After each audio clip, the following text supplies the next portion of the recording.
Hello, and welcome to today's live. This is actually the last live stream in our series of four. So if you've missed the last 3 weeks, no stress, no pressure. Just go to our YouTube channel at Nurses Business and watch those last 3 weeks that you've missed and catch up, and then you'll know what I'm talking about today. So it'll be super easy. So no stress there. So today I'm excited to talk about how to charge for your services and build real revenue out of a service-based business. So the beautiful thing about service-based businesses is that you can do this as a side hustle. You can do this for extra income, extra revenue, or you can really truly build and scale this, really grow this into a real 6, 7, 8-figure business, and or sell it if you eventually want to exit. There's so many possibilities for service-based businesses that it is just literally endless. So I want you to just really have a good idea. We're not just talking about money. We're not just talking about how to make more income. We are, and that's important. It's especially important that nurses understand how lucrative service-based businesses are, but we're also talking about really growing into advanced business concepts like revenue, profit, scaling, selling, exiting. These are real business concepts that service-based businesses are going to open doors for. And at some point, the question comes up for almost every nurse who's exploring their own business of any kind, unless you're doing some type of product or wholesale, which isn't necessarily retail necessarily isn't what we're talking about. But, a lot of times in retail, you have a wholesale price and an MSRP or what you should charge as a retail price. And in service-based businesses like coaching and consulting, we don't have that. There is no set price. It's very open-ended. And so the question comes up at some point like, what should I be charging? Underneath that, if you go down another level, is the doubt that comes in. Can I make money doing this? Is this really going to make me real money? Not just side money, but real. Is this going to make me $1 million? And then if you go even deeper, am I worth being paid the amount that this product or service that I'm selling is worth? Is somebody really going to pay me for that? And so there's a lot of layers that we have to work through when we talk about income, revenue, money, because most nurses have no reference point for this. All they know is hourly. And so they either undercharge, avoid charging, and feel very uncomfortable with talking about money, which I have personally experienced. So this is not something that is few and far between. This affects pretty much everybody, nurses, non-nurses alike, or they never start because they get stuck at what to charge. And so that's what we're going to try and move through today. We're going to try and move beyond the avoiding money conversations, the never starting, or the undercharging, because what happens if you undercharge? You burn yourself out, and quick. It usually happens really fast because you realize, wow, this is a lot of work for something that doesn't seem sustainable. So we don't want that to happen to you. So service-based businesses don't stay small or here and there or side gig money because of the model, because the model for service-based businesses is easy to scale. They stay small because of the pricing and the structure. So this is all about you and how you structure your business and nothing about the model. So I want you to first understand that this is a 100% mindset in your head kind of issue we're talking about today. I know I tie mindset to everything, but that is because we think that we're talking about business concepts and business models, and we're not. We're talking about your beliefs and your perceptions about money right now. We're not talking about a business model. The business model has room for revenue and room for growth and scaling, as much room as you want to make for it. It's how you believe in your mind about what you charge that's going to hold you back here. So it's not about working more. It's not about getting more clients. If I only had more clients, then I would be making more money. It's really about being clear on what you offer, being clear on the outcome you provide, and the value that is tied to your service. Value-based services, value, value, value, value, value, value, value. It's tied to the value. Your cost is tied to the value you provide and how you have structured your business model and services. So, what are nurses actually charging for these services? I feel like this is one of those things where a lot of nurses are like lost because you can't get an answer to these questions. There is no answer. And so it's like, asking ChatGPT and coming up with this wild range from $50 to $15 million. And you're like, okay, this isn't really helpful. So I just want to kind of anchor this and make this a little more real for you, a little more concrete across service-based businesses. So let's bring this in a little bit. We're mostly talking here about services you provide, like consulting, coaching, education, software as a service, operational support, organizational support, wellness support in whatever, whether that's coaching or consulting. That's kind of the kind of services that we're talking about right now. Some examples would be a consult call can go anywhere from $0 to $1,000 for one consult. Small packages are usually $1,500 to $3,500 for a small coaching package. Project work can go anywhere from $1,000 to $100,000. I know that's a wide range, but really, truly, it's going to depend on the type of project you're doing and the value that it provides to the client. Usually, from what I've seen, project work is going to be more across the consulting, operations, education type of area, because you're usually doing a project for an organization or in conjunction with another organization. I don't see a ton of project work with like coaching and wellness, but that doesn't mean that it's not possible. I actually did a project a couple years back for a wellness organization. I created a white paper on some data that they wanted and in related to functional medicine and wellness. And so that was a project-based package. We agreed on a price for that deliverable. And once the project was done, I was done. Retainers, monthly retainers, or providing some kind of monthly support can go anywhere from $2,000 to $10,000 plus. I would say that's the most common range. However, again, depending on the value you provide for them, they can go up to $50,000 a month. I mean, easily. It depends on the organization. It depends on their needs, and it depends on what you're providing for them. What does your retainer include?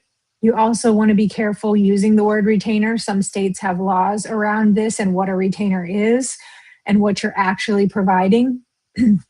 Something I provide for my education and compliance clients is a expert on call, and they get something for that. It's not just a retainer. It's not just they retain me if they need something. It's they actually get something in, for those hours. And so that's similar to a retainer, but more of just it's more of a monthly consulting agreement than a retainer. Generally, a retainer is they are just keeping you on in case they need you, similar to an attorney, having an attorney on retainer. A lot of consultants and coaches do that, but it is definitely more of a value add to provide something for your service. That's my opinion. So these are not hypothetical ranges. These are not things that I hope you could get if you really tried and you worked really hard. these are happening. These are things I've done myself. Like I said, my monthly consulting agreements range anywhere from 4,000 to 15,000 on a normal basis. So I know that that is a very normal per client um, range that you could achieve. Again, project work, depending on the project, you can pick up projects from anywhere to from 1,000 to 100,000. I would say the average project is probably somewhere between 5 and 15,000. But there are larger projects that would involve you to have a team that could get between 50 to $100,000 easily. I mean, especially if you're working with softwares, building out workflows, operations, large education packages. These are all things that could require a team to complete the project. So these are real attainable revenue numbers that nurses are hitting every day with their businesses. So at the NNBA, we have hundreds of nurses who are in service-based businesses making this and more with their services every day. So the bigger problem is, why are nurses undercharging? So if you're not charging enough, how do you know that you're undercharging, and why is this happening? So common reasons would be hourly thinking. This is probably the number one issue that I see. You think that the value of your service is directly tied to the time spent, to the hours spent delivering the service. That is an employee mindset that you will have to break over time. You're likely comparing it to what you were paid on your last job where you did something similar. But if you step outside of the employee mindset and you think about what that company provided you, when you think about benefits, taxes, utilities, the lights, the internet, the supplies, the tools, the layers of leadership, the resources, all of the things that organization was providing, you start to realize when you're providing all of that yourself for your client, they understand that. They're expecting that there are costs of business that you are footing by delivering these services. So if you don't make room for taxes, if you don't make room for your utilities, your business services, your tools and resources, you will quickly realize it is not a sustainable model. So do not compare your service-based business pricing to your job pay. It's not the same thing. Don't try to be affordable. Don't price yourself based on what you think the client wants to pay, because you don't know what value they have tied to this. I'm going to say that one more time. Don't make revenue and payment and budget decisions for your client. Either ask them directly, what is your budget for this service? Or let them make that decision on their own. I always recommend you ask them what their budget is, but if they say they don't know, for instance, a lot of times there is no budget for this service, that's okay. But don't assume that they can't pay what you want them to pay. Don't make that assumption. Don't make that decision for them. Present your pricing to them and let them make the choice. Let them come back to you. The beautiful thing I love about pricing is that if I have a client who can't afford what I offer, I always work with them on that. I come back and I say, let's take this off, and that would make it this much. Would that be more feasible? Oh my gosh, yes, that's perfect. Or what if we decreased this area and added something here, since that's what's most important to you? You're your own business. You can make this however you want to make it work for your client. So be really confident in the value you deliver. You're going to have to be confident that your service is worth this. I'm not telling you to oversell and underdeliver. I would never suggest that that's a pricing model you use.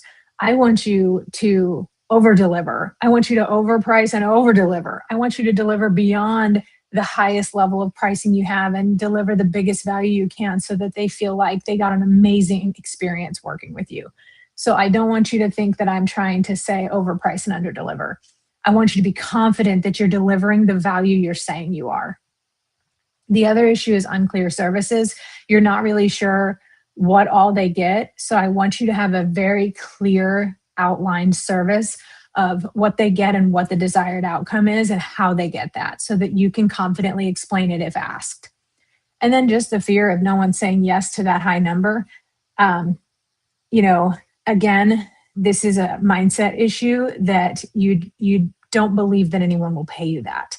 And so after a few times of someone paying you that without batting an eye, you'll be like, wait a second, maybe I should actually be charging more for this. I've noticed that some projects that I felt really insecure about my pricing, I was like, ooh, this seems really, really high. I sent to the client. They literally paid it immediately, no questions asked, no phone calls, no discussion. And I was like, are you kidding me? I was floored because I really thought that this would be a huge issue. So I really want you to feel confident that you're providing that value, and then that fear of no one saying yes, or that fear of them balking at your pricing, will lessen over time. But if your service isn't clear, you'll default to lower pricing. And so clarity and pricing really do go together. And just keeping in mind, I want you to keep in mind what they're actually paying for. We covered this in a previous session, so I'm not going to spend time on it, but they're paying for the solution of a problem. They're paying for saved time. I think one of the biggest misconceptions is they have employees to do this. Why do they need me? Because the employees are doing their full-time employee jobs. They can't do another whole project. They have to do their day-to-day full-time employment jobs. That's why they're hiring you to do the things they can't do. They don't have the capacity to do what you have the capacity to do. Otherwise, that problem would already be solved, and it wouldn't be a healthcare-wide crisis that we can't solve this problem. It's because the organization internally has created a structure that can't accommodate that project being done. That's why they hire outside. Are you reducing stress? Are you avoiding mistakes or fatal errors? Increasing safety, getting results that they want to have, whether that's maybe you're helping them increase their revenue or decrease risk, or having that support that they need that they don't have internally. A lot of mid-range, small to medium organizations don't have the luxury of having a lot of the positions that mega gigantic national healthcare or other organizations have. So they may not have a head of HR. They may not have a director of marketing. They may not have a VP of compliance, right? So these are the things that we can provide as a service externally that really deliver a high value. So some simple ways to structure your revenue.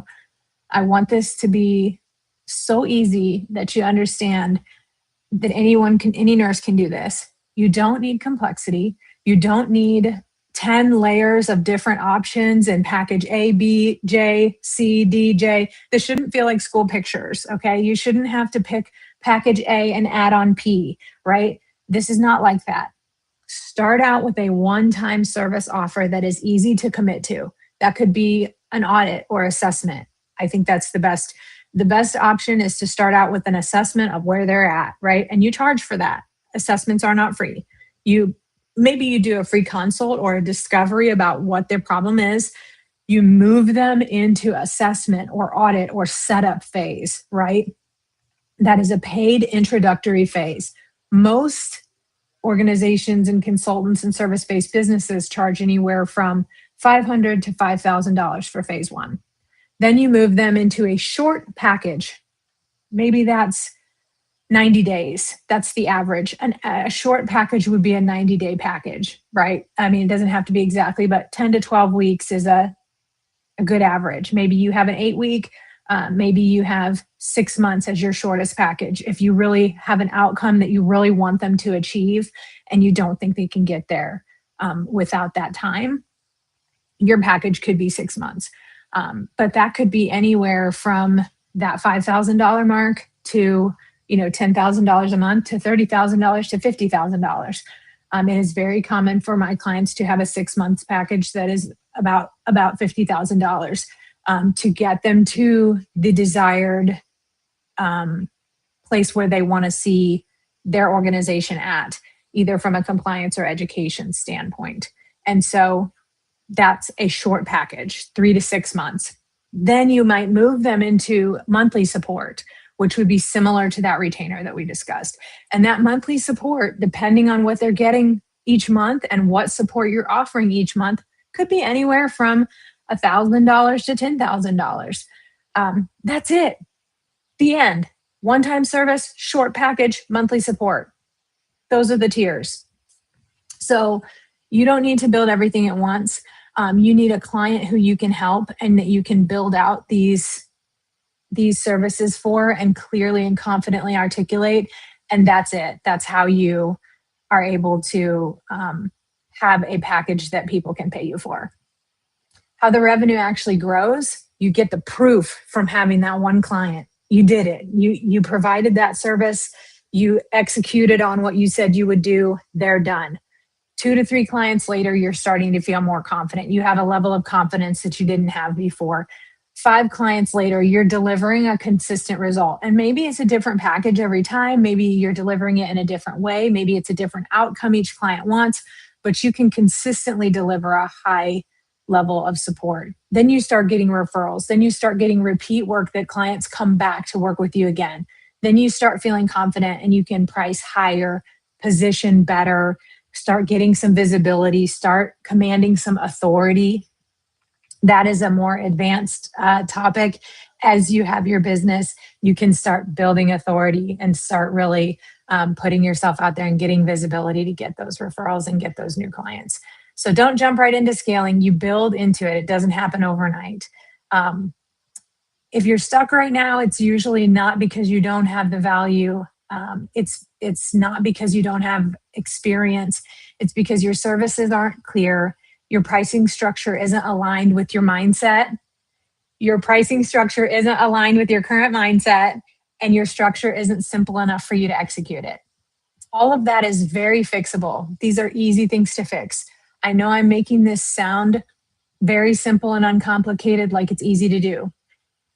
That's because it is. That's why I'm making it sound like that. We overcomplicate things as nurses because we're used to really overcomplicating processes and procedures. It's not like that in business. You can try it. It doesn't work. You try it again. You are going to redo it. You're going to revamp it, and you're going to make it something better. That's what we're going to be doing in Nashville. We're going to be taking those ideas and moving them and building a structure, a service, a pricing, how to deliver it. So this is the last call. Today is the last call for Nashville. This is our last day of the series, and this is the last call for Nashville. So I'm going to put up this link here. This is the Build and Launch Nashville Workshop. And if you're interested in building and scaling a service-based business, that is what we're doing in person together. We're going to be pricing it. We're going to be looking at your service ladder and your tiers of service, your structure, how to deliver, how to show up and get clients. So I really want you to let me know kind of what feels the hardest for you right now. Feel free to leave it in the comments. I'll keep an eye on the comments. Is it figuring out what to charge? Is it believing that people would actually pay you? What's kind of been the most challenging for you with this? Or maybe it's not an issue and you can share some of your success stories in the comments.